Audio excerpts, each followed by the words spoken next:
Have the first of two Mintex Classic K Series and Adams and Page swinging 60s groups. This is the older group of cars, some of these even older than I am. Some cars more than 60 years old. We've got a fantastic spread: Lotus Elans, Ginettas, MGB Roadsters, Turners, Triumph Spitfires, little Mini Coopers, even an NSU TTS. So a massive field of cars. We've even got qualifying reserves and non-qualifying reserves, so people lining up to take the places if any become available. This is British club racing at its very best. A huge amount of diversity in this field, and it really takes me back to my days as a teenager. I used to bring my motorbike and sit at the various points around the circuit, always walking to get a different view at Brands Hatch. Very much my childhood stamping ground, and a whole host of cars coming out to play. Two groups, the Mintex Classic K Series. We've got about 15 runners in that, and then the Adams and Page swinging 60s group is all in the name. Little Austin Healey, Frog Eye Sprites, particular favourites, and even a mini gem coming out to play for Cortina Mark 1 GT. We used to have one of those when I was a boy out on the circuit. Track temperature started to creep up at the start of the day. It was below 18 degrees. It's now edging up. Lovely day. The cloud, it was a bit grey, but first thing this morning, glorious sunshine. Then it clouded over, and now the clouds starting to break. But for the drivers on the circuit, always a treat to be out on the Grand Prix loop. And just finding space on the track, getting a little bit of heat into their tyres on this out lap. And as you can see, great diversity of cars. Probably, I think, the biggest number of any one make and model would be the MGB Roadsters, about 5 or 6 of those out on the circuit. Waiting for the first times to come on the board. The number 9 Porsche, driven very nicely there. Nice cautious line, clearway, Clark curve, and then the sweep past the pits. Not exactly a straight, it's straightish. Keith Waters driving that one into Paddock Hill Bend. Always such a testing corner. Can't see the exit until you're almost upon it, and drivers liken it to a roller coaster, trying to keep it straight at the bottom of the hill, not running wide at the bottom. Someone's kicked up the dust on the right. Someone just locked up their brakes and gone off at Druids, or just locked up their brakes and got round at Druids. Oh yes, it was a little sprite pulling to the edge of the circuit there, so something untoward. That's Philip Stader. So disappointment there for him.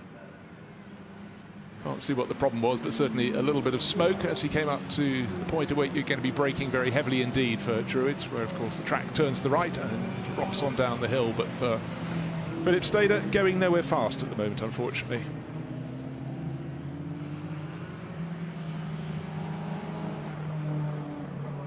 Name at the top of the charts at the moment, driver of car number 2, Anthony Hunting, Morris Mini Cooper S.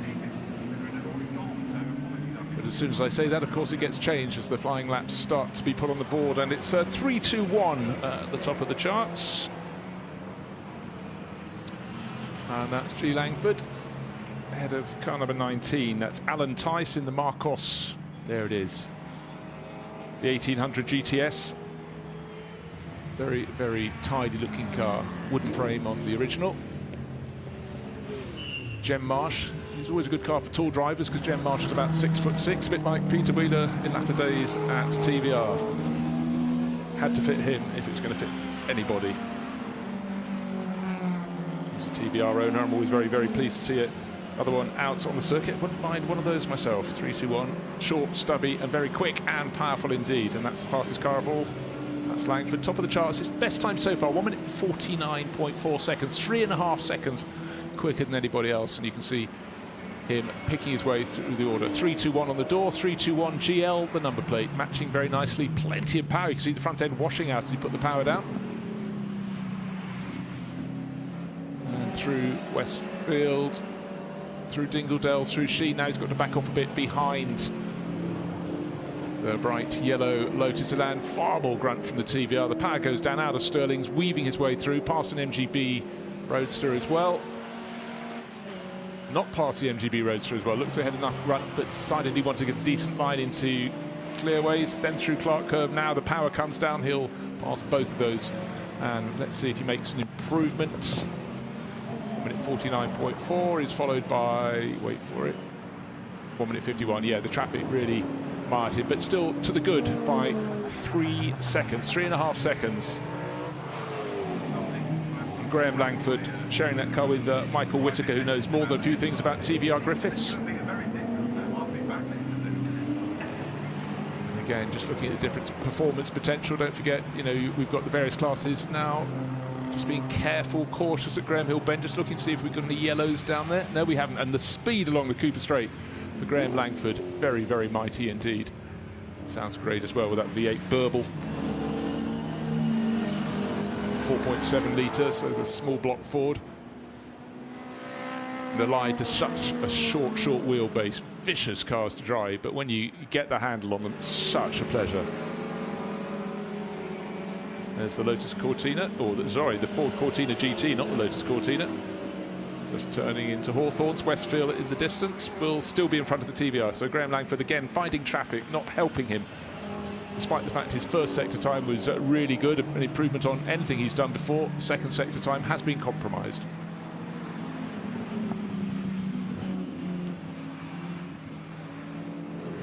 So many cars out on the circuit, they run off the bottom of the timing screen, and that just shows the health of this series. Richard Rowland's the driver of that Ford Cortina Mark 1 GT, sharing it with Alan Hassel, but it's Richard on board at the moment.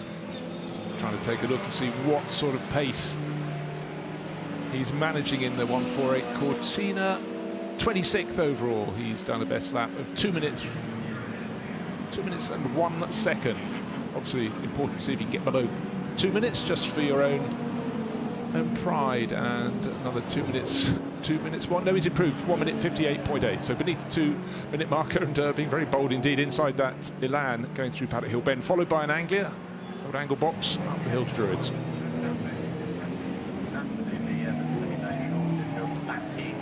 And Graham Langford had the fastest time and has now got the second fastest time as well. He's just completed a lap, just 0.3 of a second down on his very best. And still in second place is still Alan Tice in that red Marcos, the 1800 GTS. He's still down by, in fact, he's improved. Just as I said that, he was 3.4 seconds down. He's now 2.4 seconds in arrears. And we saw that travelling slightly slowly, a little Turner off at the side of the circuit. So let's hope that can be fixed. That Turner GT Mark II, that's Luke Voss at the side of the circuit, climbing out of the car. Again, you can see just how small these cars from the late 50s, early 60s really were. Didn't fill much of the road at all. Pulled away to safety at the bottom of Paddock Hill Bend. Now, let's not neglect those who are also going fast. We talked about Graham Langford, Alan Tice, so TVR and Marcus, and third fastest, car number 29, third fastest of the group. And that's Steve Smith and Jack Smith, an MGA. They're 3.6 seconds down on the ultimate pace. Tim Cairns, again, variety, fourth fastest driver in the fourth make of car. Another of the Turners, that's Turner Mark II. Car number 18, Tim Cairns, fourth at the moment. And then an MG midget, Ian Staines, is fifth. And the car we just saw pull off was the little pale blue Turner, was sixth quickest. So competitive, but stopped.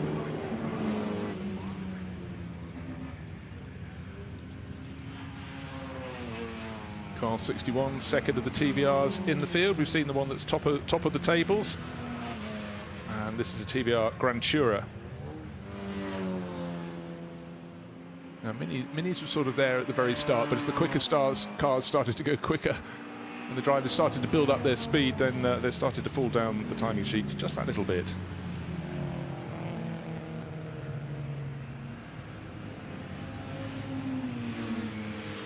Big improvement from the second fastest car on the circuit, that red Alan Tice driven Marcus GT. It's close to 1.2 seconds down on Graham Langford, and I really do feel getting a clear lap is one of the major differences to finding great gobbets of time. Rather lovely early BMW 1600 Ti. David Cornwallis, if it's 648, there it is, Radio Caroline. Certainly wasn't on internet and DAB in the early days. Back in period. Great to see little Austin A40 in there as well. Early Ginetta, lovely looking car. Really chopped tail on that. That's Chris Blewett's Ginetta G12. Finding space, making space for himself as he goes up to Druid. It's just trying to join the three timing sectors together as well as you can on such a busy track, but a wonderful array of cars for the classic K and swinging 60s. This is Group 1. We've got the more modern cars coming out for their practice session, their qualifying session, slightly later this morning, in fact, straight after this.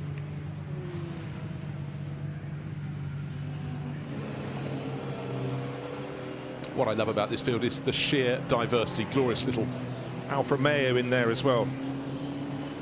Really, you can pick your favourite and find it out on the circuit. That's Richard Merrill, little Julia GT, and he's yeah, good for ninth place. Yes, whatever your favourite is, you'll probably look and find an even greater one and go, oh, I went to school in back of one of those. That'll be the A40 for me, as well as a Cortina GT. We had the estate model, actually, I seem to remember.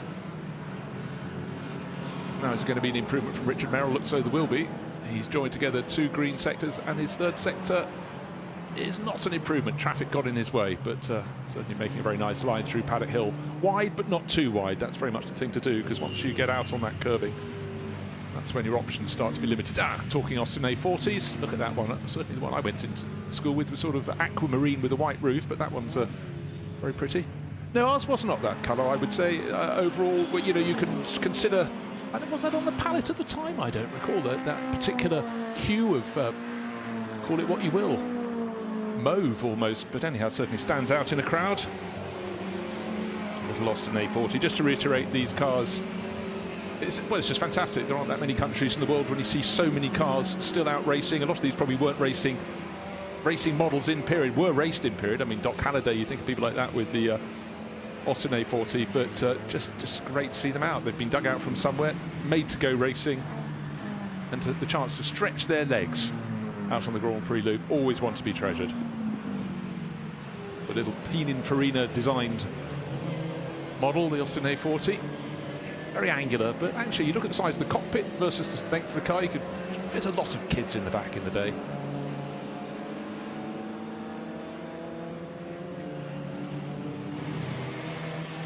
So no change at the top, except for the fact that Graham Langford is still there, but Alan Tice has been getting closer. The gap was 3.4 seconds, came down to 2 point something, then it's 1.2 seconds. But Alan Tice in the Marcos, second fastest in the pits at the moment. In fact, just putting up in front of a pit box. Many others coming in. We've still got 11 and a bit minutes in this qualifying session.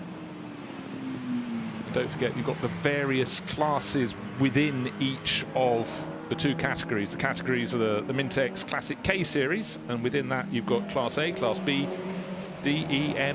You've got plenty of classes to be playing with, so it could be a very long podium ceremony, but something for everyone, various performance groupings.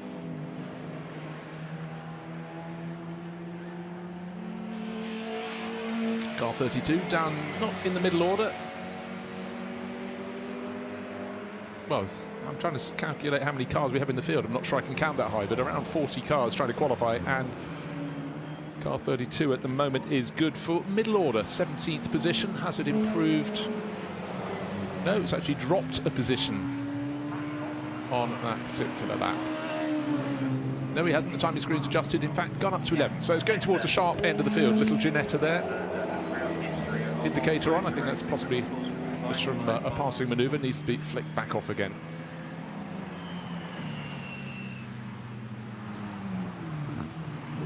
.2 seconds, the gap at the top of the field, and just looking to see what you can cover with 5 seconds. You can cover pretty much the top 8 in the field. In 10 seconds you can go down to 28th position. Jaguar E-Type in the mix as well, following the MGA that was going very well early on. MGA was up at the sharp end of the field, which was Steve Smith, and Steve still good for third place. And in fact, on this lap has set his best first sector. His second sector has been compromised by traffic. Third sector looks quite neat and tidy. There it is, car number 29, Steve Smith. No, unfortunately for him, the traffic cost him an awful lot. He's been wise to that, but now he's got to try and knit it together. He's got 2 MGBs in front of him. In fact, he hasn't. He's got a Sprite, he's got a Midget and an MGB GT. Goes between them. The E-Type not able to live with him up the hill. This is a very well sorted MGA, very tidy indeed. Certainly looks good down to Graham Hill Bend. Of course, in periods when they went through the corner A, it wasn't called Graham Hill Bend, and back then it was a much more generous corner. It's been tightened up in the past decade or so, so it's not the wonderful sweep it used to be, but still a challenge. And through Surtees, the MGA going nice, tidily out towards the verge, not beyond. That's the important thing, getting the power down for the longest run without a corner. Down Pilgrim's Drop they go, under the bridge, up Hawthorne Hill into Hawthorns. Coming up round the outside of a Mini, not round the outside because it's a little too brave. Has the Mini driver seen me? Has he not? No, caution the better part of valour. So the lap really compromised there for Steve Smith, but quite wise. And now we have a challenger. We have a new fastest time in the first sector. And it's Tim Cairns in the Turner Mark II. That's car number 18. So wait to see what that can do. But as soon as he does that, there's a fight back from Graham Langford. Still fastest in that number 321 TVR. Been top of the charts for a very long time now, that TVR Griffith, and he's going faster and faster still. 1 minute 46.921. So for Alan Tice, who got to within 1.2 seconds, the gap now back out to 3.7 seconds. It's the biggest it's ever been. So Graham Langford bided his time, found his gap in the traffic, and has really nailed it.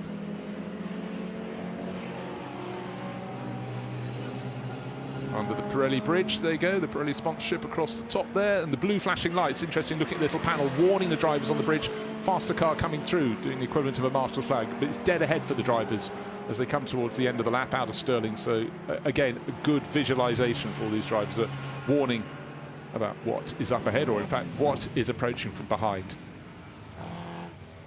Now looking for a little bit of drama. Are we going to have any late charges? We certainly look as though we're going to get one, because the driver at the moment down in 19th place has set the fastest first sector of anybody, his fastest second sector, and I don't think we'll be staying in 19th place for very long at all. It's car number 62, Mel Taylor at the wheel at the moment, sharing it with Ben Cater. It's a Lotus Elan S1 GTS, car 62, languishing at the moment, about to spring to stop, goes into second place. 2.8 seconds down because Graham Langford keeps picking the pace up, but from nowhere to very much somewhere. So big change. Alan Tighe back down to third place now. I think the best of the minis is being car number 8 is just into the top 10 in 9th place overall, and that number 8 mini being driven very well by Clive Tong, showing with Vaughan Winter. It's a Mini Cooper S. It looks really very natty indeed. White, very attractive blue rondel on the door. And he's getting in the way of that MGA that's been driven so well. Car number 29 now down in 4th place for Steve Smith. He had been 3rd place, but then Mel Taylor, vaulting up the order to go second, has shuffled everyone back down just that little bit. Just to reiterate, the target time, 1 minute 46.708 seconds, 3 seconds to the good. Mighty margin for the powerful TVR Griffith, 4.7 litres. It's you know, bear in mind some of the smallest engines in here. Brian Lambert, we saw him in the number 32 Ginetta. His is a 997cc version. But here's the driver who's been on the move, Mel Taylor. Glorious looking silver and blue, or slightly darker than silver, almost pale gunmetal. And Elan, no, it's more silver when it comes out into the light. Clearways Clark curve round the back of the Anglia. It's just entering the pits. 5 minutes remain, and is this going to be a better lap from Mel Taylor? No improvement in the first sector, good improvement in the second sector. We'll find out in a second. His best so far, 1 minute 49 high. Now he's 1 minute 49 low. 1 minute 49.491 seconds. So his last 2 laps have been very good indeed. There was actually a company dedicated to restoring, renovating E-types.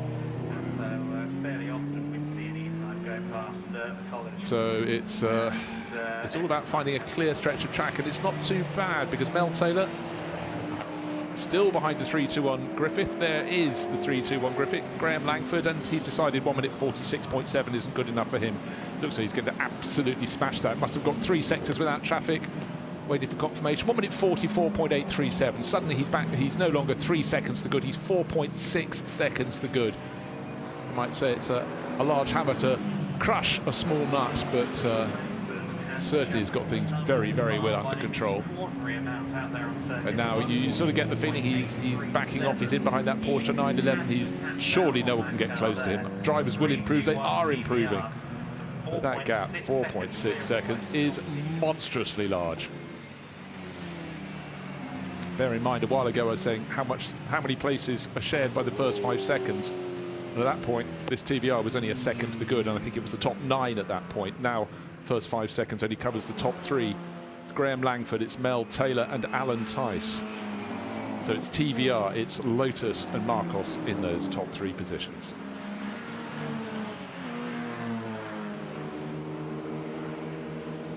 And for a lot of the drivers, of course, the Grand Prix loop just gives the chance to really stretch the legs on their cars. And you can stretch them a very long way if you're in a Mini, because you've got to just wait for the performance to come to you. But you've got all the handling when it comes to the tricky corners and the diversity of corners on the Grand Prix loop. It's such a challenge for the drivers, and it is a real roller coaster, shown no better than when the cars dive through Paddock Hill Bend into the compression at the bottom and then up the hill sharply towards Druids.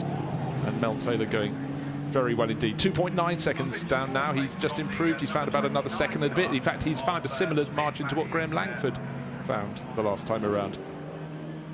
Ginetta's front, side, back, side, and the front again. Really lovely little pirouette, and that one won't have got a better lap that time around. Car number 44 going around and about, but rejoining the circuit, and also not kicking too much dust on. It's very dusty off the line, outside line of the circuit, but a good save there from Chris Blewett. Ginetta G12. And Chris down in 26th position. Bit of a shame with that spin. In fact, he'd just done his best first sector. And if he could find the tiniest of margins, he'll move about 8 places up the grid. So it all counts. Clive Tong, number 8 Mini, still in 9th place. And again, trying to find a gap in the traffic. Now let's take a look at Clive Tong.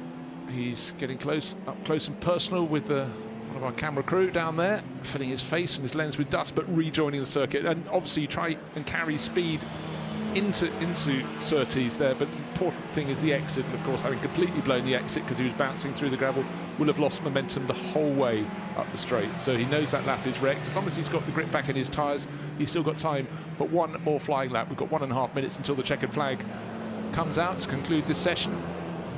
And he's also slightly stuck in traffic.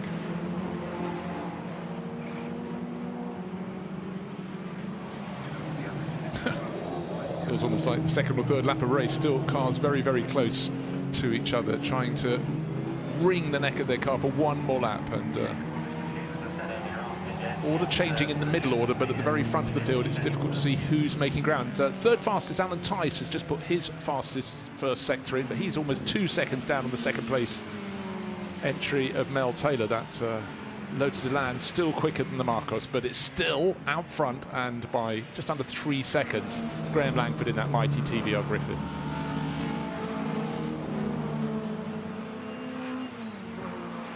Just waiting to see how good Alan Tice's pace will be in the middle sector. The middle sector runs from towards the end of the Cooper Straight to just before Stirling's. And there is no improvement. Alan Tice has just gone through there in the 19 Marcos, but he should have time to start one further lap, because he should be coming down towards the start-finish straight now. He's just sweeping through Clearways, through Clark Curve. Yeah, he'll get through before the end of the half-hour qualifying session.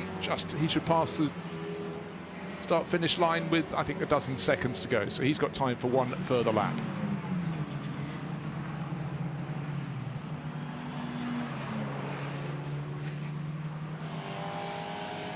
.98 seconds. That is how much the advantage is that Graham Langford has. The checkered flag is now out, so everybody's just got to complete their final flyer. Alan Tice may actually have fairly clear track when he goes around this final lap, because he's at the back of the bunch that are still on their flyer. May not be too interrupted. Just trying to see where Graham Langford is. Mel Taylor in second place has crossed the finish line again. No improvement. He stays second for now, but Alan Tice may be able to topple him, but he's got to find nearly 2 seconds, so that's a very big ask indeed. But traffic has been the bane, well, something to be circumnavigated for all of the drivers in this field, whether fast or slow. And car number 18 is starting to pick up its pace. That's Tim Cairns. He's in 5th place overall. He's put his fastest middle sector in, but I think his first sector wasn't good enough to find an improvement. But let's see if he can can manage that and put in a late move up the charts. But Graham Langford has taken the checkered flag in the 3-2-1 TVR Griffiths, so it looks like he's got the job done. And the bulk of the field, who are not completing their final flying lap, are just peeling into the back of the pits just before they otherwise would be turning left through Surtees and reporting back to the paddock. And of course, it's a packed programme at Brands Hatch today, so the next session, that's for the Group 2 of the swinging 60s field, will be out for their qualifying session very soon indeed. Still just waiting for Alan Tice to come into view. But his first sector was fine, second sector nowhere near good, so he'll be backing it off and bringing that in. So it's all about TVR from Lotus at the front of the field. Marcos in third place. Last handful of cars, including the Porsche 911. Car number 9 completing its qualifying session. That's Keith Waters. Keith not in the top 10, not the top 20, not the top 30, which just goes to prove the enormous size of the field. The combination of the Mintex Classic K Series and the Swinging 60s group sponsored by Adams and Page. That was Group 1. And the bright yellow Ginetta G12 lives to fight another day. Of course, that had a big eye-opening moment going through Surtees when it had a spin going onto the long sort of infield straight, but nothing was hit, dust on tyres, driver escaped. So last time for them through Paddock Hill Bend, and they'll bring the cars back into the paddock, and we'll get ready for the second Swinging 60s group that'll be coming out next, along with the Advantage Motorsport Future Classics. But what a great session that was, what a diversity of cars, and congratulations to Graham Langford. Clearly had the most powerful car out there, but drove that TVR Griffith very, very well indeed. And Mel Taylor found his way through the traffic in the silver and blue Lotus Elan. And Alan Tice, likewise, he put his times in early on, and then it really was about making the most of the traffic. But feast your eyes on so many shapes and sizes and classes of cars as they come back in. Can't wait for their race, which will be the penultimate event here today. And in fact, the next qualifying session, they too will have a race this afternoon. Saturday here at Brands Hatch. Late summer, it's the August bank holiday weekend. It's not enormously warm, it's slightly grey, but you know what? Absolutely perfect conditions for racing. So let's just reiterate. It's Graham Langford, top of the charts, and TVR Griffith. And Mel Taylor, Lotus Elan, and Alan Tice, third fastest in a Marcos GT. So a real combination of cars. Steve Smith was fourth in that very well-driven MGA, certainly would have been giving away a fair bit in the horsepower stakes. And Tim Cairns, Turner Mark II. Again, look at the diversity of cars. And finally, we had car number 42, ended the day. It's a Lotus Elan in 6. So great mix of cars, brilliant circuit, but hats off to Graham Langford. Great job. He's qualified on pole. Their race this afternoon.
So, second qualifying session for the day. This is the Admas Page Swinging 60 Group 2, which are the more powerful runners in their class.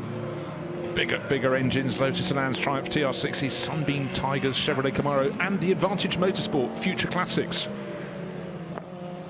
group, which we have, they're split into two groups. We've got the Classics 70s and the Classics 80s. So again, an enormously packed field of cars with reserves. It really is like it was back in the 70s and slightly into the early 80s when so many drivers came out, and a fantastic array of cars. I think the first car that should come around to complete a lap, no, the second car is the Mazda RX-7. Sort of think Win Percy whenever I see those.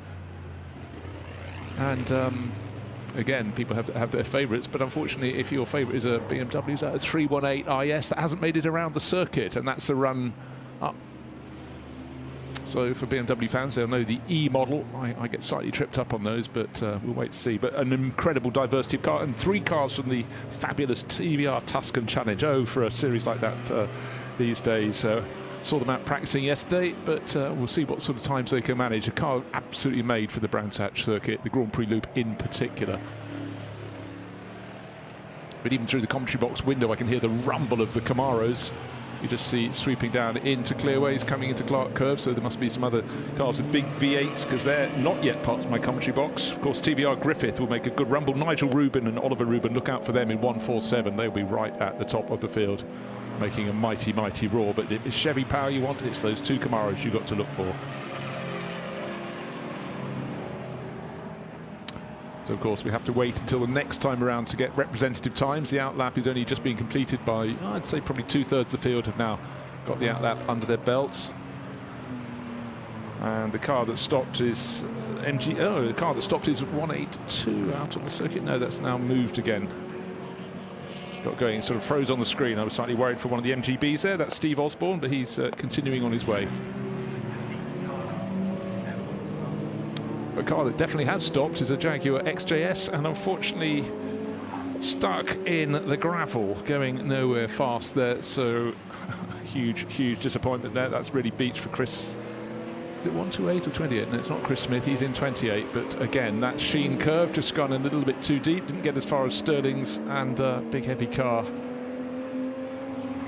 128 beached out there. So disappointment early on in this session. It's a half-hour session and still 9 minutes to go. 21 minutes to go. 9 minutes run, but 128 going nowhere fast. Fastest time so far is car number 1. First name on the board, Tony Blake, showing with Aston Brake. It's a TVR Tuscan Challenge car. I thought they'd be quick, and Julie doing precisely that. Another one just blasting over the start-finish line. It's TVR's first and second. So you've got the TVR Challenge car of the Blakes, Tony, top of the charts, and Nigel Rubin in the TVR Griffin from considerably earlier in the time spectrum, running in the Swinging 60s group. That gives you an indication of the decade. Lotus Europa's out there, Talbot Sunbeams, Triumph TR5s, Vauxhall Astra GTE, real mix of cars. Waved yellow flags, so someone has had something remiss, but the fastest driver out there, Tony Blake, at the moment, being caught going through Hawthorne. Green flashing light, all clear up ahead, and MGB in his path through the sweep at Westfield, then into the drop at Dingledale. Again, it even looks sharp on TV, but if you've never walked that section, the cars will tell you it's pretty steep around the back part of the Grand Prix Loop. Through Sheen, and now the corner that's so vital, Sterling's. It's a left-hander, run over the curbs a little bit, and he's certainly smashed his middle sector, but look, a second down in the first sector means there's going to be no improvement. But flashing yellow lights on the bridge as he comes up and slows down behind the Mazda RX-7, looking to see if I can spot why there is yellow there above clearways. And just...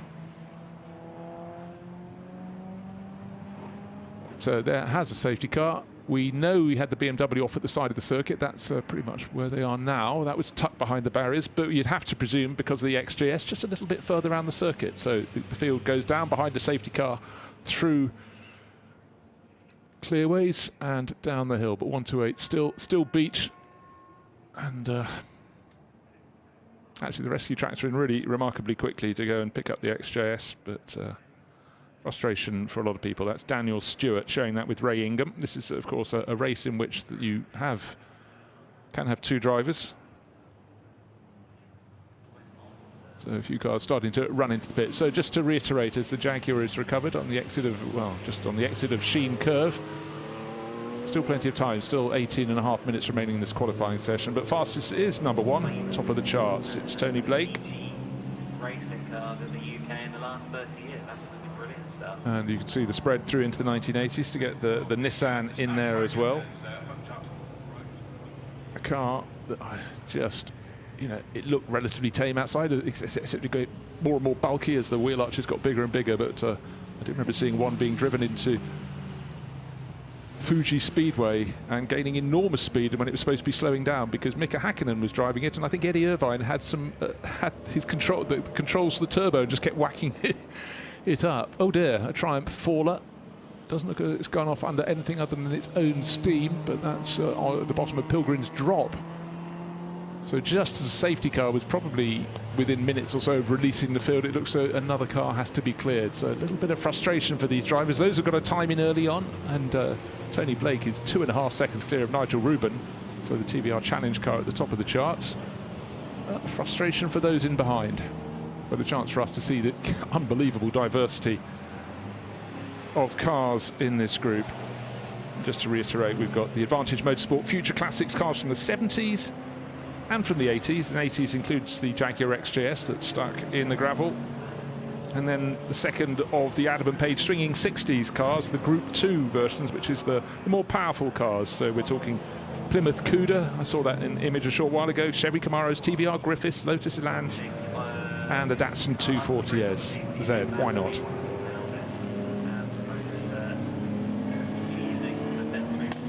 So the fastest car out there, just in the middle of the pack, warming its tyres. The second of those TBR Challenge cars that you can see in shot. Car number 70 is Stuart Dayburn, but car number 1, that one there, Tony Blake. Porsche 928S as well, that's Adrian Clark. And a very tidy, almost standard bar the roll cage looking BMW, that's a 325i, Paul Dolan. Oh, even backing it off nice and slowly behind the safety car, flame belching out of the TBR Challenge racer. Car number 1, Tony Blake. So of course nobody improving their times. Handful of cars in the pits, and don't forget it's a driver pit stop race, so I suppose it's a chance to practice your driver change, but really it's about getting drivers in and out. It's a 2-minute pit stop mid-race, so whether you're changing driver or not, you have to make that call to come into the pits.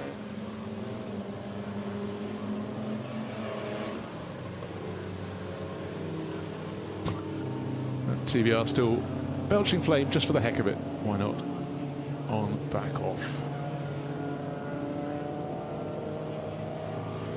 Just taking a look to see who's driving that number 3 BMW. Looks fantastic. Robert Sadler in the Vorsteiner livery. That's an M3 E30. You think of all the drivers Schnitzer ran as in the work team back then. Roberto Ravaglia, Rody Rat, etc., etc. Still very, very crisp. That classic BMW racing livery.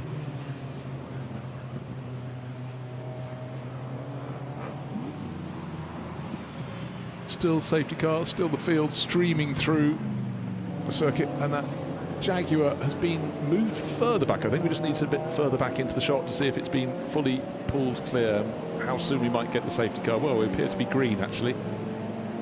Look, the pace is being picked up. Okay, so the safety car period is now at an end. The safety car is withdrawn, as I thought it was about to.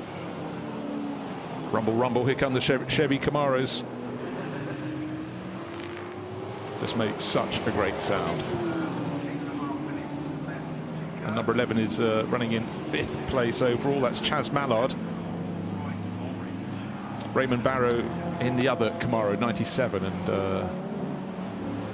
certainly the Camaro battle at the moment is being won by number 11. But don't forget, it's been very stop-start this session. Now it's definitely start, and let's see what sort of pace people could do. I feel a lot of the drivers, the faster cars, the more powerful cars, have been caught up in that traffic, then the safety car period, and now with the green flags being waved around the circuit, they can get going. And Clyde Mallard has just improved his first sector time by a mere 2.1 seconds.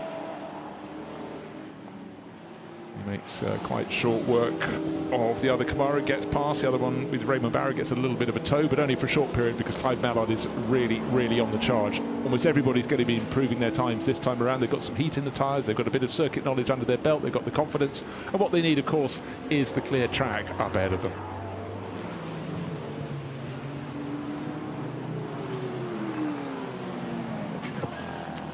Back in the day in the States when you'd have the Mustangs and the Camaros racing against each other, epic days, and of course they got carried on over into Trans Am. Such a great series with the top names coming out to play.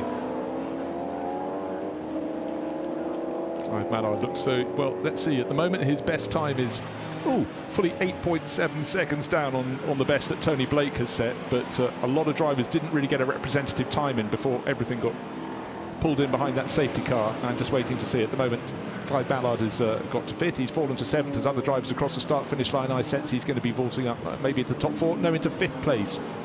7 seconds now down on the ultimate place by Tony Blake. Bear in mind, that's a 1:41. Let's see if anybody can get close. The best challenger so far is Nigel Rubin. Need to spot him out on the track. He's showing his TVR Griffin with Oliver Rubin, but look for car 147. That's waiting to find some clear track, and now he just banged in his fastest first sector, but the fastest first sector by a large margin goes to car number 66, and that's Alex Taylor, the Razzler Racing with Wellsprings Mazda RX-7, one of the first cars out of the pits. Little rotary engine, only 1300cc, but it's a beautifully balanced car, the Mazda RX-7.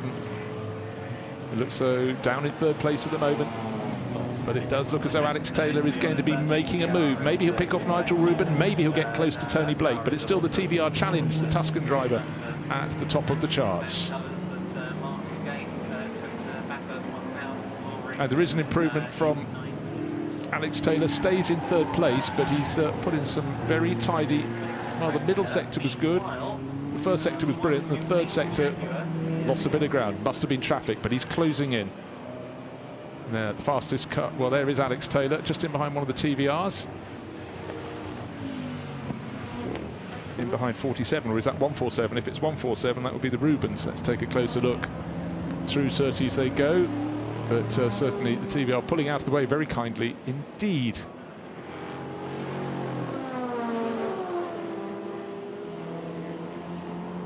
Alex Taylor about to pick off the Morgan. Oh, so much more speed as he goes up the rise past the parked Triumph at the edge of the circuit. Now, Toyota MR1. That should be number 20, Paul Barker, staying out of the way. Car number 20, easily passed by the Mazda. Running that period Pentax livery. Takes you back to when that raced in the British Touring Car, well, Saloon Car Championship. You look with Winston Percy from Tolpuddle in Dorset. But, of course, you look at that, you go, saloon, that's not a saloon. Well, that was a question raised in period, but Tom Walkinshaw and others ran them really, really well, and Win Percy did the rest. Still looks great even now, I'd wager.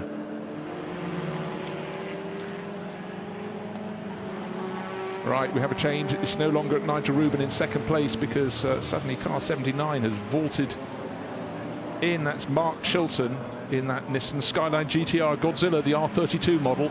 That is within 0.4 of a second. There was Tony Blake sitting high above everybody else. Now he's got Alex Taylor, just 0.7 of a second down, and Mark Chilton just 0.395.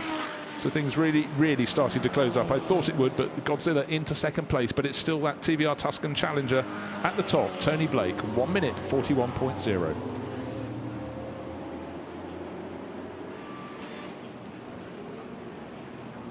There's the Godzilla.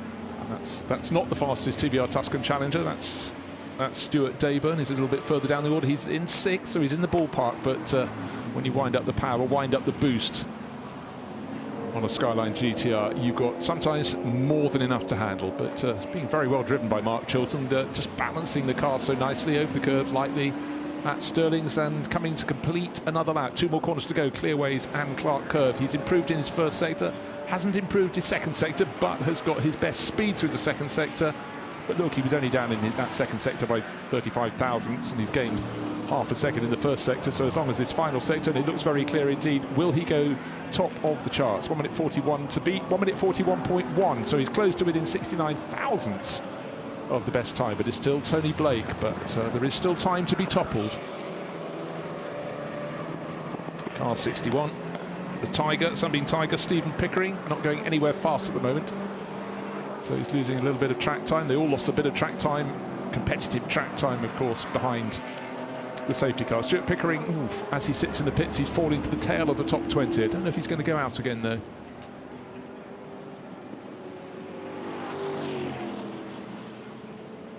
Tony Blake is quick, we know that. He's got the best time, we know that. But what he has now is clear track, gold dust. He's quarter of a second down in the first sector, but this middle sector should be very good. It runs, I'll just reiterate, from just before you turn into Surtees until you turn just before you turn into Stirling. So he's got Westfield, into Dingledale he goes. He's got this corner, he's got one more to get to the end of this middle sector, but importantly for him, nothing is in his way. Through Sheen Curve, used to be called Dingledale. Now he's coming up to the line to end the second sector. Will he put in a very quick time? He could, he should. Just waiting for the timing screen to catch up, and he hasn't, but I don't know how much down. Oh, he's down by almost a second. That's interesting. He had clear track as he goes past the Alfa Romeo, and he hasn't managed to make it pay. Interesting. Can he do it again? No, he's coming into the pits. Okay, he's obviously decided he's done enough. Potentially there's a slight problem with the car.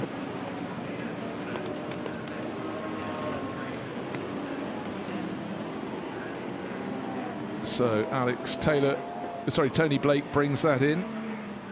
Now rather more slab-sided.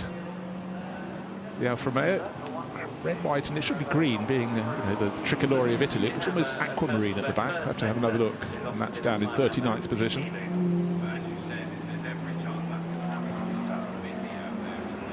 So that's future classics from the 1980s. That's the Alfa Romeo 75. Richard Murtha sharing that with Steve J, obviously running at a more conservative pace, but look what's gobbling him up. It's the Skyline that's second fastest for Mark Chilton. He is within 69 thousandths of pole position. This lap slightly compromised, but actually not too bad. He managed to get his line into Surtees. Now what's he got ahead of him? He's got the whole of the straight up towards Hawthorne is clear. The next car is just about turning into Hawthorne's right now. He's only now going into Pilgrim's Drop. He's got space to play with, which is what they all pray for in such a busy session. Going to have two Nissans in a row. Just saw up in front of him Nissan 240Z, but he should be able to... where's he going to catch that? May actually, if he can catch it after Stirling's, yeah, I think he's not going to obstruct him before he takes that run down towards Clearways. That could be very good news indeed. Waiting for that middle sector to be completed. Is it going to be a good one or not from Mark Chilton? Surely, if he's got any more pace to offer, it's got to be green on the screen. It's pink on the screen. That means fastest of anyone. And the other car up in front of him, the 240Z, way out of his sights. That's fine. So he's can knit together a third sector. We could be having the run to pole position here for the 79 Nissan, the Skyline GTR, the R32. Power down. You can see the puffs of smoke from the exhaust as he accelerates up. That middle sector was exactly as good as his first sector, was slightly slower, and he goes 9/10 of a second quicker to the top of the charts. 1 minute 40.161. He's 9/10 of a second to the good over a long time. Qualifying leader Tony Blake. Can Tony respond? Well, he's come out to do so. He's just come out of the pits. He was very quickly into the pits and out. He's got 5.5 minutes to find a space in the traffic and to make it work.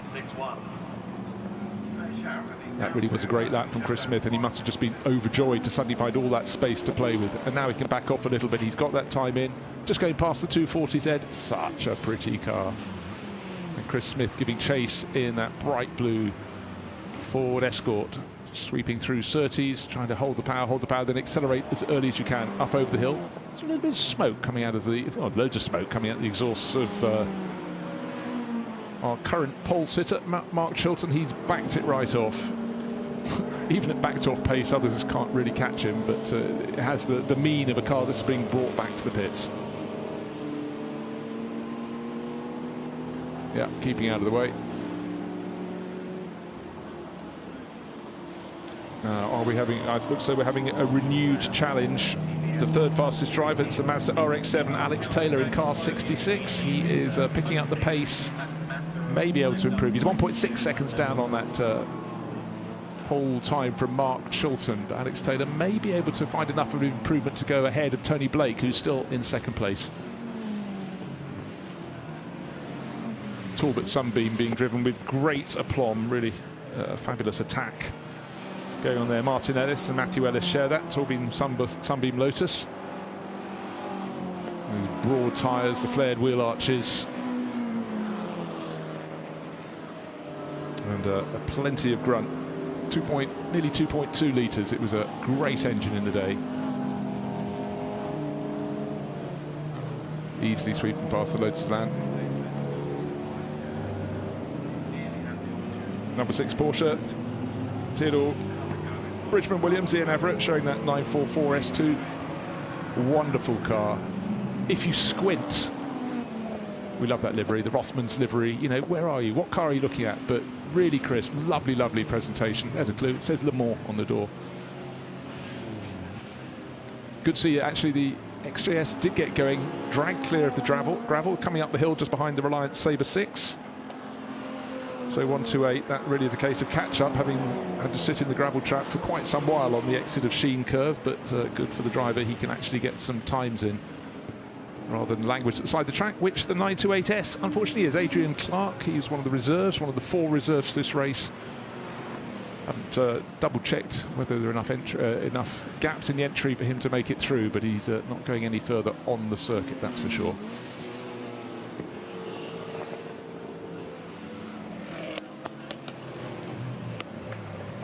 Morgan +4 still flashing past.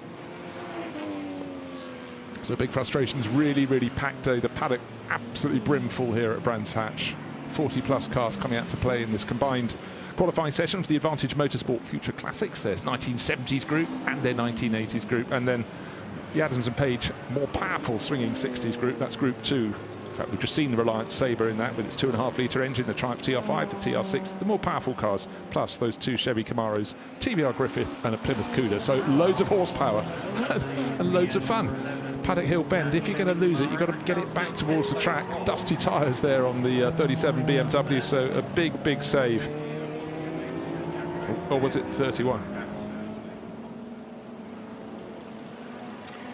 So nice clue. I said I wasn't very good on the E models. But, we seem to have moved straight into a drift car display and now a bit of dirt driving. And where's the track? Here's the track. Thank goodness, because you get diminishing returns as you run up the hill in the gravel because the barriers start to come in towards you. But a big save. It's a classic case of going in a little bit hot. That was mighty. So, you know, light on their tyres when they come back to earth. But really, really, that would be a moment that... So we've had the Rothmans colour scheme. We've now got, again, slightly squint a bit more on this one, but Tim Bates, Brumos, if you think about that, so many successes in the States, the Sebring 12 hours, Daytona 24 hours, and in fact, last time I was at Daytona, they brought out a whole series of cars from their historic collection. Great to see. But again, it's a nod to teams. Pick a livery, pick a car, you can combine them. I really like that, actually. Red, white and blue, very American. And going pretty well because it's up in 8th place overall. It may even be an improvement this time around. Just waiting to see, is there going to be a change? Tim Bates, he's running in the 70s group for the Advantage Motorsport Future Classics. And he stays... traffic was a bit of a problem there, so he stays in 8th place overall. And 2 of the TVR Tuscan Challenges cars in behind, but it's number 1 that still holds on to 2nd place, but the clock is counting down. This will be the final lap. Only 20 minutes until the checkered will be proffered. And I think with the 3rd place runner, Alex Taylor, in the pits at the moment in the Mazda RX-7, he's not going to be toppled by Taylor. Looks though 2nd place is good for Tony Blake. He'll be pleased with that. Yeah, and you can see he's not going to improve. The traffic's in his way on this lap, so he knows he's just got to bring it back round and may even just call it a day and come into the pits rather than take the checker.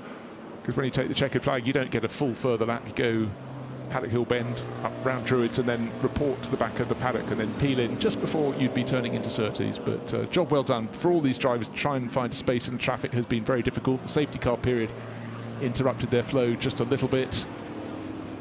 But what a fantastic field of cars.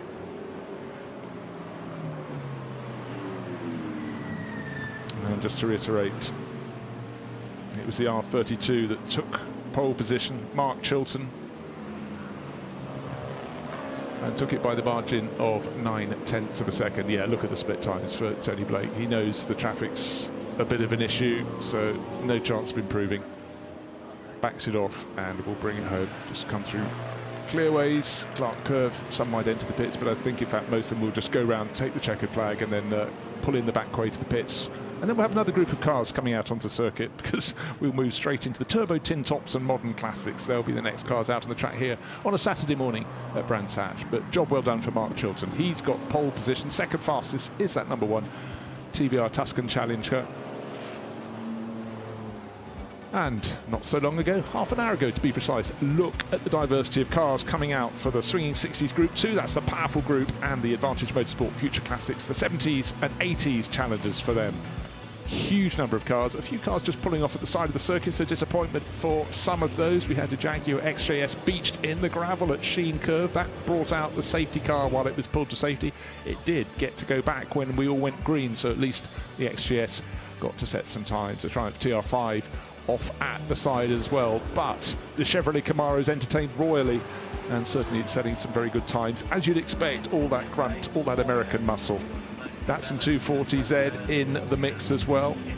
Some great liveries, TVR Tuscan Challengers, but it was the R32, the mighty Godzilla Nissan Skyline GTR that found its way to the top. Tony Blake had set the pace in the number 1 TVR Tuscan Challenge car, but Mark Chilton kept chipping away Porsche 928S off at the side of the circuit, but at the end it was Mark Chilton that took the honours. But in terms of the honours, the best save of the day, it's this one, car 37, the BMW. You can almost see the windows flexing at the bottom of Paddock Hill Bend. Bit of rallycross back on the circuit. But in the end, it was Chilton setting the pace and taking pole position in his Skyline.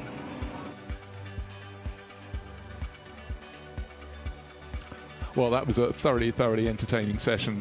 Spins, drivers pulling off, and drivers with really snaking their way through the field of cars, because we have the great, the good, an enormous spread of times and variety out there on the grid. But the top handful of cars, 2 seconds, covered the top 5 in all of that. So it really did close up, and a lot of drivers getting a little bit frustrated in the traffic, but just good to see some exemplary times. Mark Chilton at the top. Tony Blake was second in his TVR.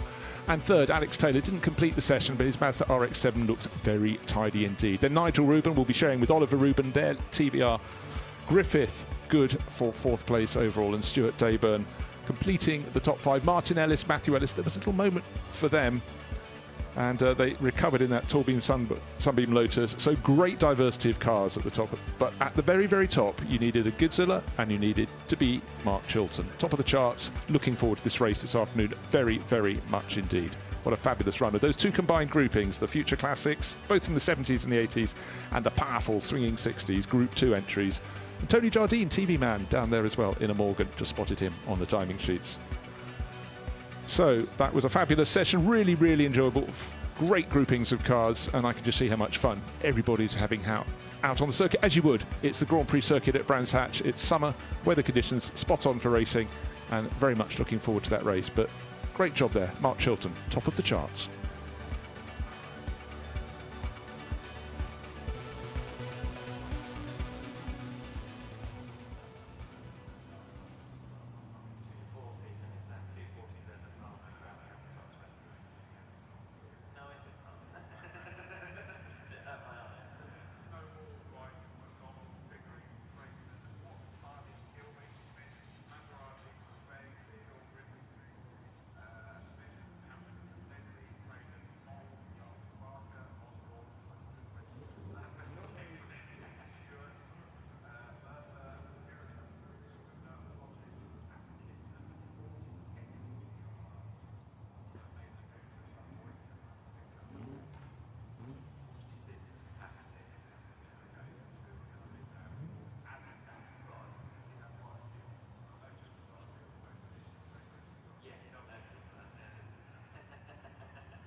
Now it's the turn for qualifying for the Motorsport School Turbo Tintop Series and the Cartek Motorsport Modern Classic Series. So again, enormous diversity of cars here at Brands Hatch, and TBR Tuscan Challengers appear to be pouring out in their droves. Mazda RX-8s as well. So, of course, they're running in the very different groupings, because the first, the TBR Tuscan Challengers are in the Cartek Motorsport Modern Classics, and the Motorsport School Turbo Tintops. These are cars that sort of more modern hatchbacks, but interesting to see the Mazda RX-8s, because these are for front-wheel drive forced induction cars, and the RX-8s, and neither of those are also in road legal trim, complete with their radio CD players in place. So again, great diversity of cars, and minis as well. Of course, they very much fit the modern turbo tintop road to success.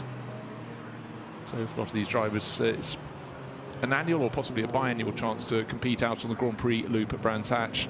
A full circuit, 2.433 miles or 3.916 kilometres of fun, and there's grass to drive on, but you're not supposed to do that around here. So moment caught by one of the minis running along the Cooper Straight, rejoins the circuit, and 1, 2, 3, we'll name no names, but that's Paul Clothier.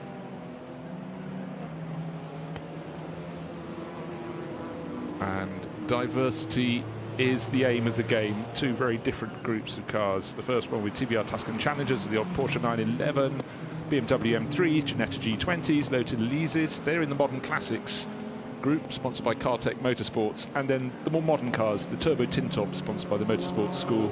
Full grid for both of those, plus reserves. And for some of the runners, they were trying to be in assorted races this weekend, such as the diversity of the very many classes competing here on the Brands Hatch Grand Prix circuit. VW Sirocco,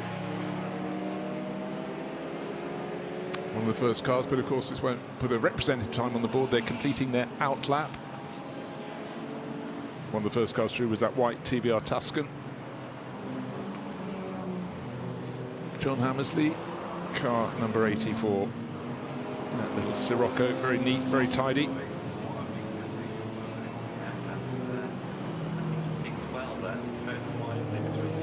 So different ways about going about things, but front wheel drive for this one.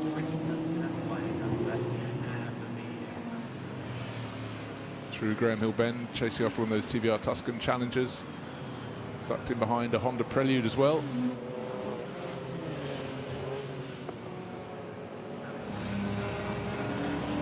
Really absolutely something for everyone out there on the circuit. Looking to see who's starting to make the moves. Again, getting up to pace. This is the outlet. John Hammersley has just set the fastest first sector for anyone. I think that has just been superseded. And again, he's stuck in behind the TBR Tuscan, staying in close company with it. Mazda RX-8 going into Westfield, a huge gaggle of cars. Porsche 911 edging backwards, a Honda Prelude going forward. Just great to see the cars out on the full Grand Prix loop here at Brands Hatch. Into Dingledale. Little Jägermeister livery. As far as you can see, John Cockerton has obviously got a favourite colour and a favourite brand, and certainly that Jägermeister livery has stood the test of times. This is a Dreckenmeister rather than a Jägermeister. That's very modest. BMWs of every single shape you can imagine out on the little Lotus Elises as well, Toyota Celicas. Certainly you can say at the moment John Cockerton is learning the track, learning his way around, but big Mustang Cobra in there in the mix. Right, the times are now coming onto the board. Just waited for them to get round. And John Walker, top of the charts, Porsche Boxster, the 986 model. Car number 51. Did he go to the top because he was the fastest, or just the first? But he's certainly the fastest by nearly 1.8 seconds. So tidy one on the board. Roger Hamilton at Ginetta G20, we saw that in shot. Good for second fastest. And just look down the entry list. Car number 63, R. Jones, is fourth quickest. No, but of course these times being deposed, we saw 2:71 going around the track, and that goes into third place for Hamilton. Roger Hamilton at Ginetta G20 I was just mentioning, but this time around we're starting to see drivers really pick up the pace. That Mustang is pretty mean there for Alan Lee. Oodles of power to put down for 556. 4.6 litre Ford Mustang Cobra. Alan Lee Should be able to pick off the Mini, but of course the Mini's very handy through the twisty bits, but as soon as you get to the straighter bits, the grunt of that Mustang should see changing the order, but he's being cautious there, not trying to take too many risks getting past the Mini, but once they got out of Sterling's, he should be able to get the power down and muscle his way. Oh, and we have the second spin for the 1-2-3 Mini, so getting the money's worth. Get off the grass, I told you about that before. That's Paul Clothier, one of the many R53 Mini Cooper S's. So Graham Hill Bend appears to be a bit of a nemesis. There's a replay. Just didn't want to go off the track on the outside, so went off on the inside. Don't leave a signature. Got change at the top of the charts. A 1 minute 42.4 seconds for Dayburn. Nearly 4 seconds to the good. That's not just quick, but it's very, very clever in traffic as well to have managed to get that in with so many cars out on the circuit. 3.7 seconds at the moment. Just looking to see everybody on screen. This is really unusual. Bar one in the top 35 drivers improved on that lap. So, ironically, it was one of the drivers. It was Roger Hamilton who in the Ginetta G20. Last time I looked, he was third. He was the only one who didn't improve, and he's fallen to 16th. That is how good his previous lap was, but also how much more he didn't get the next time around.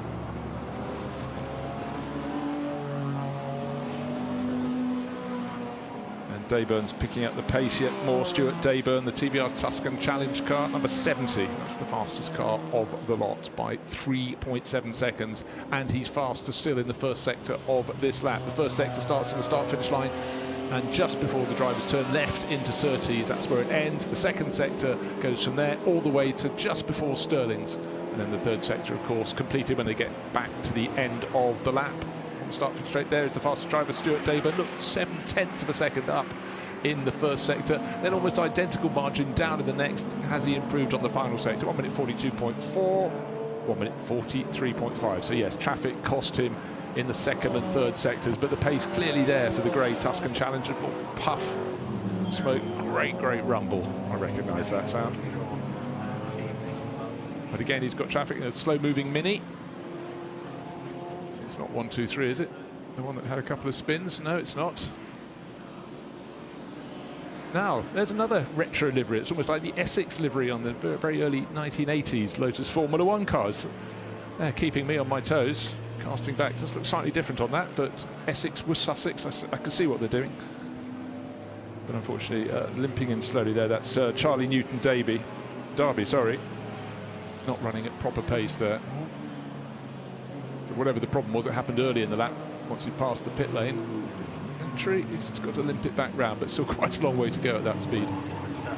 Now, if you like your TBR Tuscan Challenge cars, here's another one. 156. Who can guess what the pale blue and orange livery is? Answers on a postcard. Right, picking away through traffic, and that's Hammersley's Sirocco going rather slowly. It's a Golf looky-likey Tuscan Challenge car.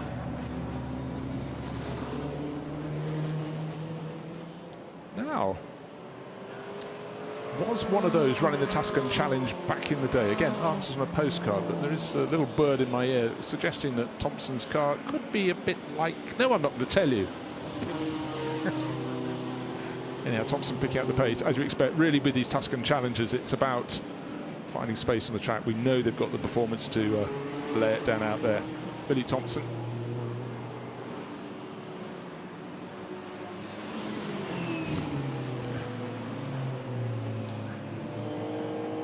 So, I must say, watching this, it does make you just start to think what other cars could be out on the track. It's not run what you brung, but the diversity is phenomenal. But again, we've got 2 championships combining, but each of those championships probably has between 10 and 12 different sorts of cars, and that we just saw a little bit of an off for the Mazda RX-8, so they're in very, very standard trim and really struggling a little bit out there, but they're out there. That's the key to it.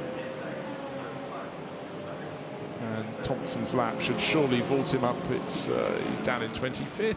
Must be an improvement.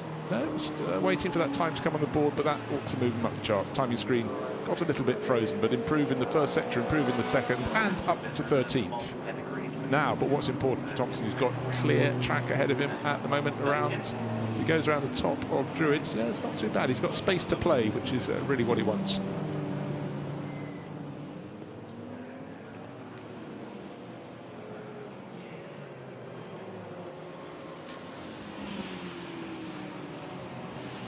Into Surtees, nice and wide on the way, and slightly tightens up the rise. You never realise how much of a rise it is until you take a car through the corner. Then, of course, it's that long drag up towards Hawthorns where you can really gain an advantage if you get the power down early. Look how much traffic. Hammersley still limping in that Sirocco. It was one of the quicker cars early on, but it's fallen back, and still a large number of others coming into the pit lane.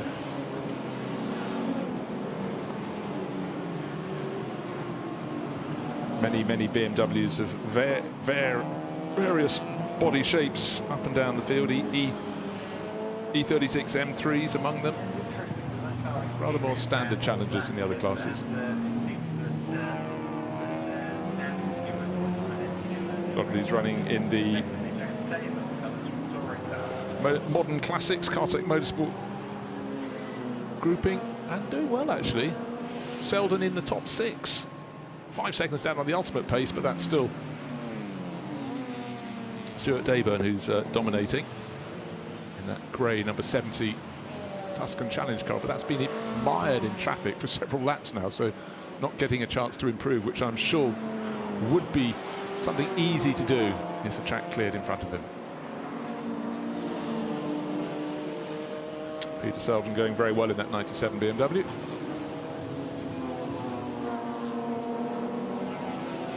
To reiterate, that's another of the E36 M3s. Great cars in period, really enjoyable to drive.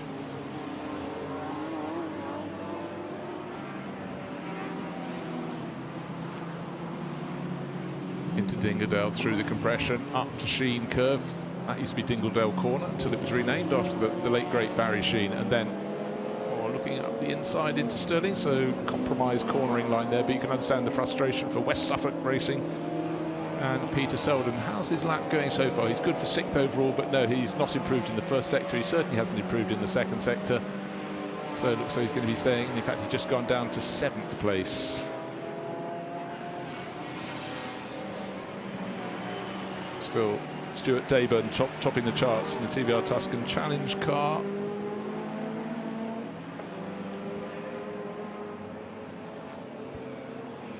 And finally, Stuart Dayburn gets ahead of the gaggle of cars, including that Toyota Supra. Last seen, in fact, we talked about Barry Sheen. I think he raced one of these, but I remember speaking to him down at Thruxton in the day. There were 2 Toyota Supras running in the British Touring Car Championship. Gosh.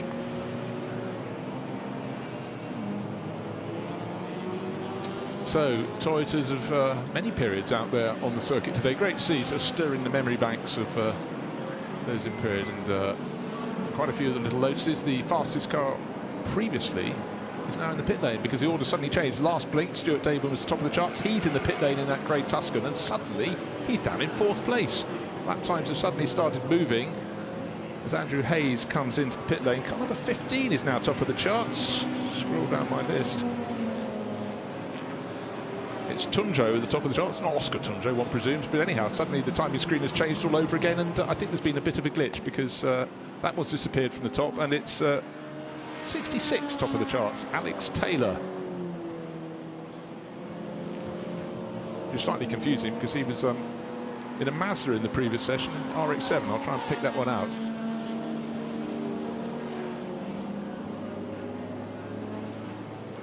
Yes, timing screen. Well, anyhow, fastest lap 1 minute 41.7. Holborn, Dayburn, Walker, Moyes and Farrell are the top 6. Seeing quite a lot of John Hammersley in the 84 Sirocco down in 22nd position. Don't forget he had a bit of a slow in-lap and then suddenly the pace started picking up. Don't know what the problem was, but obviously he's got it sorted and has now got clear track just in front of that Lotus Elise. On top of the charts, but it's Alex Taylor in the Mazda RX-7, so he did the previous session and this one. His best time, 1 minute 41.79. That's 0.6 of a second to the good ahead of the TBR.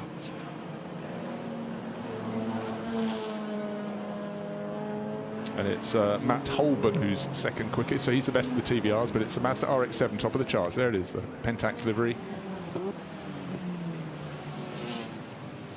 Nice and neat and tidy, and certainly if you do 2 events here, you've already got 1 qualifying session under your belt, you're laughing a little bit, because track time in these conditions is, you know, really, really very useful indeed. So Alex Taylor was out in the Advantage Motorsport Future Classics 90s-80s group, and he's out in this session as well. And that Mazda RX-7, a body shape that just really doesn't age at all. It looked great then, looks fabulous now. Is Alex improving on this lap? Alas, no. Traffic got in his way in the first sector. He's coming towards the end of the second sector without so much traffic interruption. But he's got plenty of time for a few more laps. He's coming up on the tail of that Honda Prelude. That shouldn't interrupt him. He should get into the stadium section in front of the sweep, the bowl at Brands Hatch, before he catches the car in front. But unfortunately, one of the minis at the side, that's Lee Campbell, MCR Mini. So he's just pulled off after the red dustbin, which was at the top of Druids on the infield. And someone else has gone off on the exit of Westfield. I think they kissed the gravel and kept on going, which is a heart in the mouth moment. Quite artistic, the shot of the dust hanging in the air. Shows how it hasn't rained for a few days, but yeah, unless the car's in the bottom of Dingledale, I can see no waved yellow flags. Someone got away with it. Ooh. But if you're going to go off, do it at the bottom end of the gravel track. There's more of a chance of it going on down and finding some grass. Not always easy to negotiate, but someone's got a tale to talk about when they get back to the pits.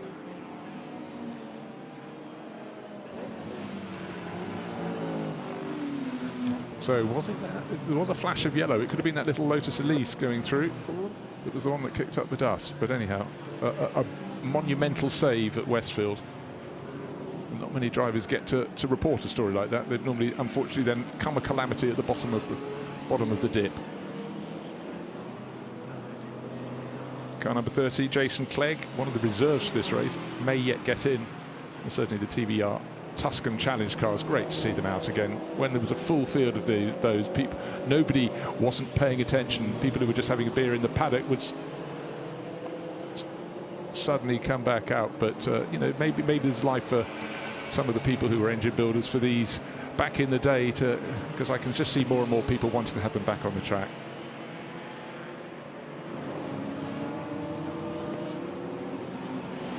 People be queuing up. These are such popular cars. Now, great lap from Jason Clegg.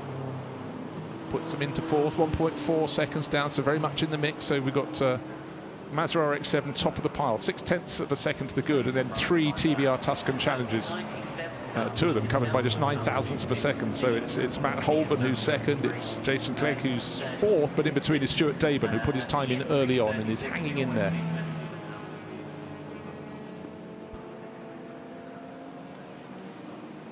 And as I say that, quick glance to find that Stuart Daben is mired in traffic as he enters Paddock Hill Bend. So it's all about working the traffic, finding your gap, and then using all of the grunt that the challenge cars have.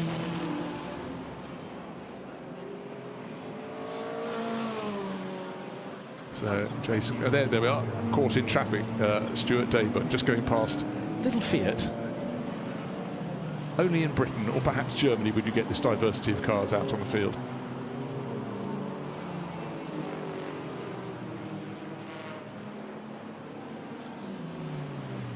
So that's Louise Kennedy in the Pagan Sport Abarth Assetto Corsa 695 Evo, brackets engine size 1368cc. So clearly up against the Tuscans with 4.5 litres. It's not got a hope, but I love the diversity.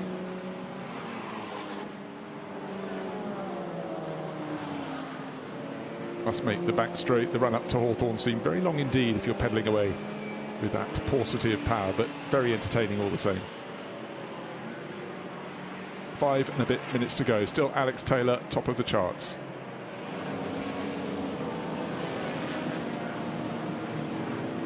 Right, looking for improvements. 2 positions gained there by John Wyatt, one of those, about 8 Mini Cooper S's. Sort of a good lap when you've improved by that much in each of the time sectors. Job well done. Going around the outside of the Ginetta, up at Druids, down the hill they go. into Graham Hill Bend, much tighter corner than it was when I was a lad on the Cooper Straight, coming up on one of the 3 Mazda RX-8s and catching it.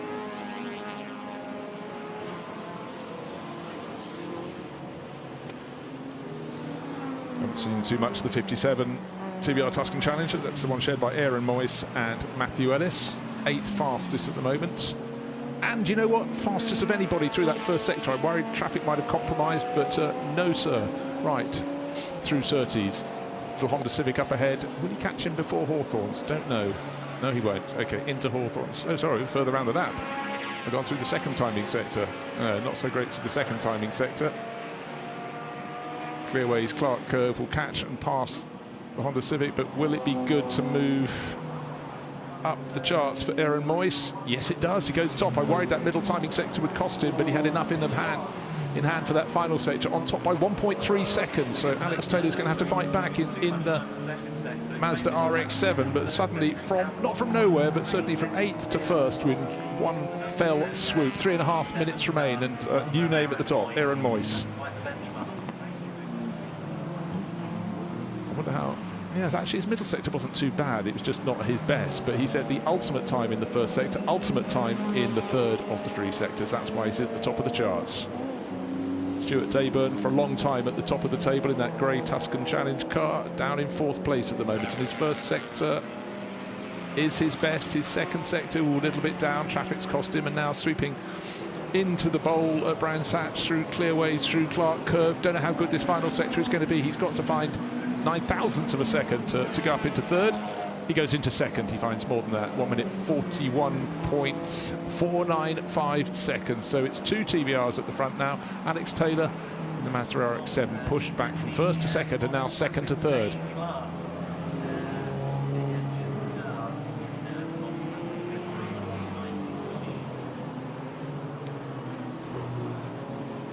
So if you have a TBR Tuscan Challenge car, 4 of the top 5 positions to these mighty racers.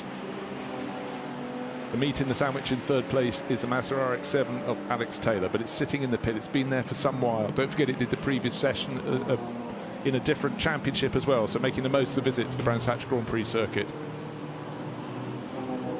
And having taken the fastest time, that has now been absolutely obliterated by Aaron Moyes. He's just gone 1 minute 38.244 seconds. He's 3.2 seconds to the good in that number 57 Tuscan Challenge car. He's worked the traffic, but he's also built up his speed and kept on building it up. Graham Hill Bend, no problem at all for him. He's got a BMW to pick out off as they go up the straight after Surtees. It shouldn't interrupt him. No, he's got his exit line spot on. Over the rise, he's going to catch that little A-bar to Seto Corsa fairly soon, around the back of the Mercedes M3. No problem at all for Alex Moyes. But 1 minute 38.2. The next best is Stuart Dayburn, 1 minute 41.4. And Stuart hasn't had a good lap. He's been caught in traffic this time around. There's only 1.5 minutes remaining, so maybe time for some of the drivers to get 2 more laps, or get this lap and the next one, and for some, just the one beyond this.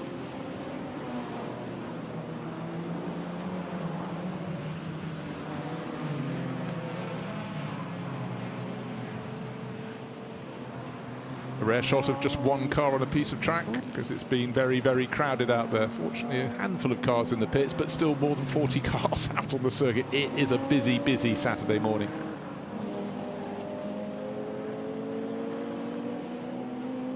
And off the BMWs, we're looking at Alan Thompson in his M3 E36. That's a bright green one. He's 12th at the moment. How's this lap been going for him? Well, it's green and green, so he's improving on both of his first 2 sectors. He's only got to find a few thousandths to move up 1 position. Maybe he can move more than that. Can he get into the top 10? That middle sector has been very, very good for him. Into 7th place. That was a fantastic lap. So well caught by the crew there. Alan Thompson. It looked quick, and you know what? It was quick. And if he'd found, then it's a big jump. He's got to find another 1.5, well, nearly 2 seconds to move up another position. But he's done the lion's share of that in one go. Stuart Dayburn also in the pit, so Aaron Moyes out on the track, getting a little bit caught now in traffic. No, not too bad, but the cars in 2nd and 3rd. Stuart Dayburn in his TVR and Alex Taylor in his Mazda in the pits at the moment. No more improvement. There was a gain, though, from Jason Clegg, car number 30. That TVR has gone ahead of Matt Holborn. So swapping positions in the TBR battle there, 4th and 5th, or 5th and 4th. The checkered flag is out on the start-finish line, so for a lot of drivers it's their final flying lap. Stuart Dayburn just trickling down the pit lane. Will he remain in 2nd place? Looking quite good to do that, but the person who's going to make the challenge is the driver of the TBR number 30. It's white with the blue flashes on it, the blue livery. And that is faster than it's been before through the first sector, and with a thinning field. That's very, very good news indeed. When I say thinning, it's because quite a few have already arrived back in the pit lane, and space on the track is paramount if you are going to improve your time. So keeping an eye out on what's happening for Jason Clegg. There he is, car number 30. And he's improved a lot in that first sector. He's got to find 3.4 seconds if he wants to take pole position from fellow TBR racer Aaron Moyes, but he's doing a very good job. He could easily move up into 2nd place ahead of Stuart Dayburn in his TBR and Alex Taylor in his Tuscan. Out of Stirling's he goes. This is possibly the first time he's done a really clear track. It could have fallen into his lap. Has he got enough even to go towards pole? When he hasn't set pink sectors, so you think not, but he could be onto the front row. Let's have a look. 4th at the moment. He goes through Clearways, through Clark Curve, onto the start finish straight, surely going up into 2nd place. 1, 2, 3. Wait for the timing screen to change. And he goes into 2nd, 2.7 seconds down, but he found 7/10 of a second, so that was a really, really good final lap there from Jason Clegg.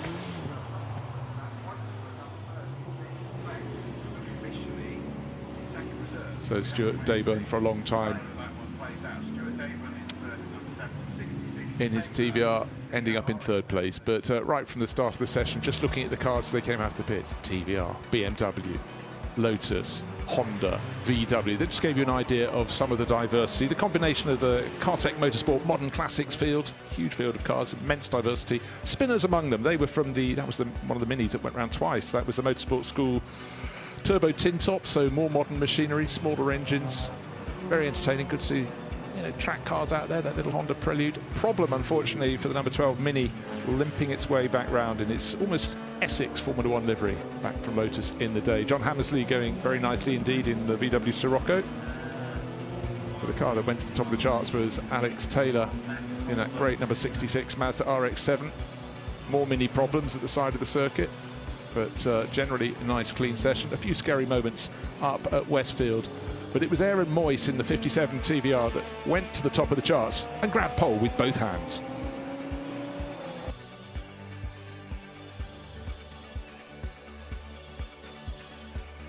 So we ended up with quite a few runners in TBR challenge cars at the top of the charts, but he kept his power to drive for a very long time, or maybe simply had bad traffic. But Aaron Moyes worked his way to the top and then improved his time at the top to end up 2.7 seconds clear, 2.711 seconds clear of a fellow TBR racer Jason Clegg. Stuart Dayburn also in his TBR pitted just before the end and fell to 3rd place. Alex Taylor breaking the TBR hegemony with 4th place in his Mazda RX-7. Matt Holborn in another TBR in 5th.